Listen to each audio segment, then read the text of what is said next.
انفري الأسود الضارية والنمارة، انفري الأسود الضارية والنمارة، في سنة برق أنيابك يلوح انتصار، وفي عيونك شواظ النار يطلق شرارة، عقد العزم يطفي نار كسرى بنار، ازحفي نحو قطعان الغبى المستدارة، واجعلي ليل عباد المراقد نهار، واحرقي من على دمات شدد حصاره، واطربي مسمع الدنيا بفك الحصار، واقطفي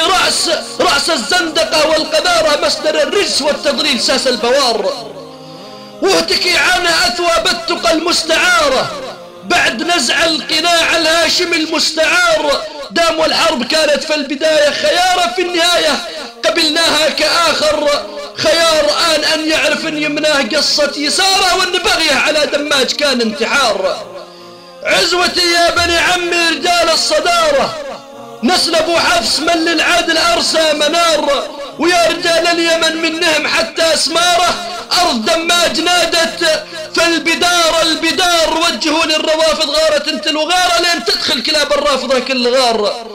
وطاردي جمعهم في كل شارع وعارة، وطهري من خبثهم كل زنقة ودار، سيدهم ما حسبها قبل يطلق صغاره، يلعبوا مع كبار القوم لعب الكبار.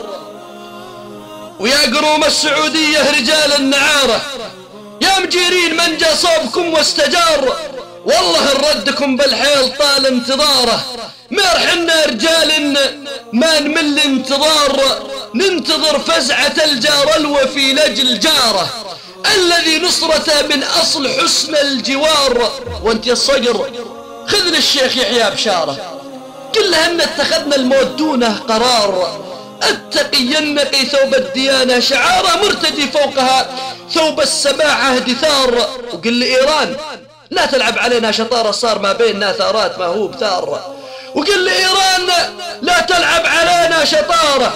صار ما بيننا ثارات ما هو بثار. وقل لها ان المذلة نعتبرها حقارة، يا نعيش بكرامة او تخذنا الشفار. وقل لها ان عاقبة كيد المجوسي دمارة، وان عبد الملك لابد يلقى الشنار، والدوائر تدور عليه في عقر داره، ان اسود الوغى جسد خلال الديار.